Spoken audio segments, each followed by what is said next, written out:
Hi, I'm John McElroy, the Deputy Editor of Auto Express.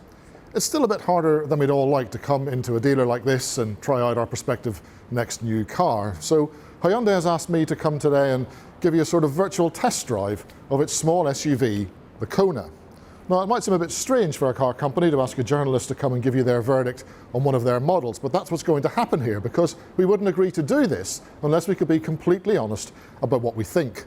I tested the original Kona back in 2017, and I recently reviewed all three of the revised models that we're going to discuss here. And there's nothing we're going to talk about today that isn't already in those articles on the Auto Express website. So let's take a good look at the Kona and try and point out some of the key differences between these three versions. It's a small SUV, kind of a jacked up super mini if you will, and it's a rival of course for the Nissan Juke and the Renault Capture. But those two models don't offer you quite the same range of powertrains that you get in the Hyundai. The range starts with this, which is probably as close to a regular petrol Kona as you can get. It's a 1-litre 3-cylinder engine, but it also has 48-volt mild hybrid technology that can cut that engine out when you're cruising along. It's quite a clever system, helps to save you quite a bit of fuel. Next up is this is the 1.6-litre hybrid version of the Kona. It has a very small battery, about a 1.5 kilowatt-hour battery, so you don't actually plug it in. This car's key strength is its low CO2 emissions, officially about 115 grams per kilometre, and that means that it can save you quite a bit of money on BIK, so if you're a company car chooser, this may well be the Kona that interests you. Of course, if it's low CO2 you're after, then it's hard to beat a pure electric car, and the Kona offers you that option as well. In fact, there are two versions of the Kona Electric, a 39 kilowatt-hour battery one that does about 190 miles between charges, and this 64 kilowatt-hour version that'll manage up to 300 miles. You can tell this is the Kona Electric, by the way, because of course there's no opening in the front grille. There's no need for that because there's no combustion engine to cool. Hyundai has used this area to house this flap for the charging port. Let's take a look inside. Inside, the Kona scores big on technology. All versions get this fully digital instrument panel that we saw recently on the latest i20, and on most Konas you get this 10.25-inch display for the infotainment. It's a great system, very quick to respond to inputs, really crisp screen as well. All Konas get Android Auto and Apple CarPlay as standard as well, so even if you do buy a car that doesn't have the larger screen, you'll be able to hook up your smartphone and use the navigation on that. The overall layout, well, it's smart and functional rather than luxurious, I suppose. There's a fair selection of plastics here and almost all of them are grey, but it's well built and there are useful cubby holes for everyday storage. Two good-sized cup holders here as well, by the way, if you're a latte addict like me. Space-wise, there's room for a couple of adults up front and 2 kids in the back, so a small family should be fine.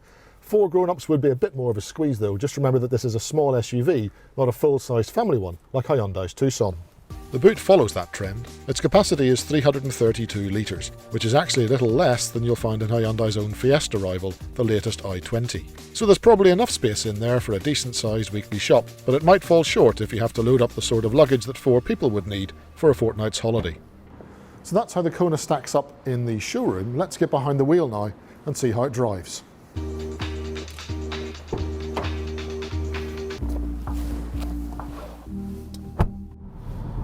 I'm starting out with the 1-litre mild hybrid version of the Kona because it's probably my preferred choice with a combustion engine.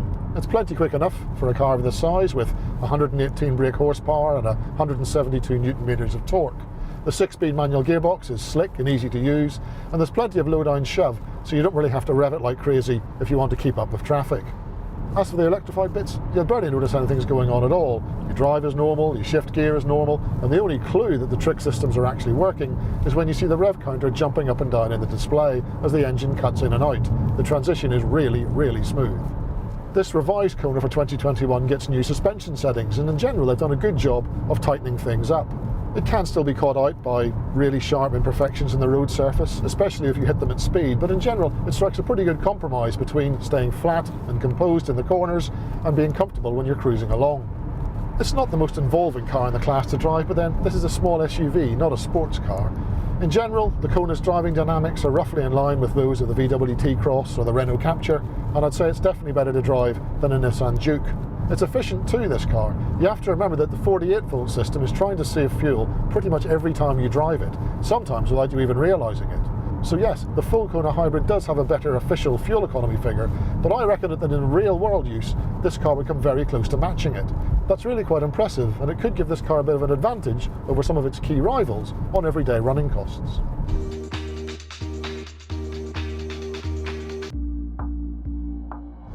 The Kona Electric was one of the first zero-emissions cars of its size and type, and the latest updates have really only improved what was one of the best cars in the class. The basic package is the same as it is on other Konas, of course, but it's the way this car does electric motoring that really impresses. I'm driving it at the minute in eco mode, which sounds like it might be a bit weedy, but in fact it's anything but. The throttle response is made a little bit duller in order to improve efficiency, but there's still lots of electric motor instant punch down there to help you get off the line. You won't be losing many traffic like Grand Prix, that's for sure.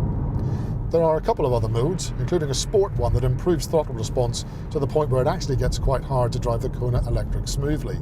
I just leave the switch alone, to be frank, and leave it in eco mode. There's 201 horsepower and 395 newton meters of torque, and that's more than enough for a car of this size and weight, even with the large battery pack on board. The electric motor refinement is pretty impressive as well. Yes, there is a bit of whine if you absolutely stamp on the throttle, but as I've just said, there's no need to do that, so your driving around town will be pretty much in silence. Where Hyundai also start is on battery management. Now I know this from personal experience because I ran a Kona Electric as my own family car for 6 months. You're just able to trust the system when it predicts how many miles you're going to be able to go before your next recharge. Speaking of which, filling the car up to 80% of its battery capacity, even on the 64 kilowatt hour version, will take around 50 minutes if you plug it into a 100 kilowatt DC charger. Filling it up completely on a 7 kilowatt home wall box will take about 9 hours, but that's perfectly doable on an overnight charge.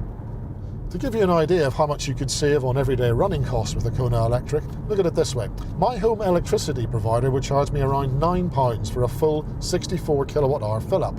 And if the car was parked up overnight and I was using my off-peak tariff, that figure would come down to less than half that amount for a good 280 miles of driving. It's also worth pointing out that Hyundai has tweaked the pricing of the Kona Electric so that even one of the 64 kilowatt hour big battery versions sneaks under the threshold for the plug-in car grant.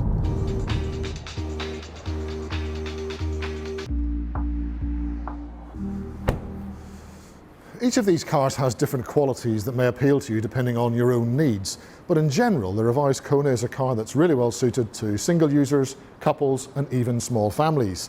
It's more comfortable to drive than it used to be, it's really well built, and it scores very heavily on in-car technology. Now if I had to choose, well, I'm not a company car user, so I'd probably look really hard at the 48 volt 1 litre mild hybrid. It's plenty quick enough for a car of this size, it's nicely refined and it has excellent real world fuel economy. But I'd find it really hard to look past the 64 kilowatt hour Kona Electric. It's got loads of instant punch from its electric motor, excellent low running costs, and real world range is probably comfortably north of 270 miles. We give this car 4 out of 5 stars when we reviewed it earlier this year, and I think it's worth every bit of that score.